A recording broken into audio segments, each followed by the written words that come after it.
Fireworks today at Brett Kavanaugh's Supreme Court confirmation hearing, with protesters still spouting off while Democrats simply attempted to make a name for themselves. Acknowledge.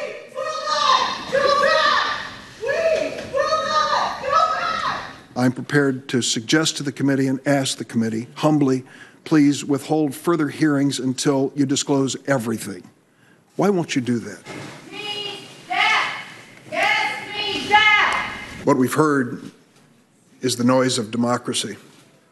This is what happens in a free country when people can stand up and speak and not be jailed, imprisoned, tortured, or killed because of it. There's no place in democracy. For all of you who support this, it is un-American. It is unprecedented for a Supreme Court nominee to be named by a president who is an unindicted co-conspirator. Oh, my gosh. Joining me now for reaction, one of the senators who had a chance to question Judge Kavanaugh today, Ingraham, Republican from South Carolina. I think the news cycle took over the confirmation hearing for the most part today. But the tactics continued. The interruptions continued. I was on radio this morning hosting my show, and it was just one after the other. The gallery was finally cleared. Yeah. You had to clear the gallery. I would have cleared it yesterday. Talking about books, somebody should write a book, How Not to Handle Opposition to a Person who's being confirmed for the Supreme Court.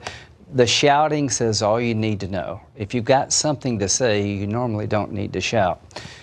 Personality and process is what we're talking about here tonight regarding President Trump. We're not talking about the results he's achieved for the American people.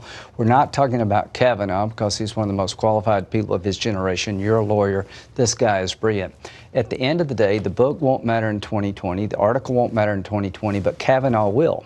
Because people will look and see what happens if you get a conservative president. You get a well-qualified, limited judicial activist judge. More than an eighth of the federal bench has now been appointed by Donald Trump. Eat your hearts out. Yeah, and Mitch McConnell's done a good job he's with this. Been phenomenal. You really have, Mitch. So Brett's going to get confirmed. He's going to be on the court for the first 54 to 56 or 57. Yeah, he's going to get confirmed. This is all an exercise in futility. And I can't wait to see him on the bench. I'm going to go to the first argument. So let's talk, though, about what happened with the New York Times. Saw you on another network earlier. The allegations in this column, I don't even want to call it a column. It's a self-serving narrative. So easy to write a positive piece about yourself or paint yourself in the best possible light. That's the easy thing to do. What do you think of the overall point that, Donald Trump's just so impulsive, everyone's in there checking what he's doing. Thank God there are all these noble people inside. So this person says that there was an effort to invoke the 25th Amendment. That's BS. I know everybody in this administration. And whispers. He said whispers. It's a cute little way. Can Trump be a handful? Yeah. Is that why he won? Yeah.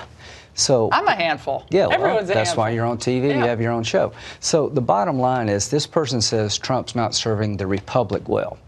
Where I live in South Carolina, people are extremely pleased. He doesn't adhere to conservative principles. Everybody I know at South Carolina likes the judges, like the military, like the tax cut, likes the deregulation. They like what he's doing. So this person's view of the president he's serving, or she is serving, is out of sync with the people who elected him. The president, in a tweet tonight, said that this could be a national security issue.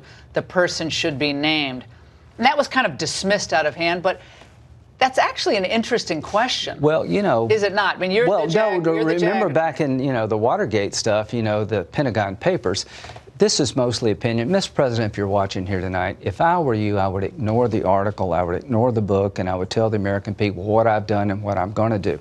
You've got an incredible story for less than 2 years of being president, and I think the best is yet to come. Just stay on track. You will not be affected by this book or this article. What you will be affected is by the choices you make. And when you pick a Kavanaugh or Gorsuch, it's going to help you. When you rebuild the military is broken, you're going to get credit for that. When you take our fight to the enemies, unlike Obama, you make us safer.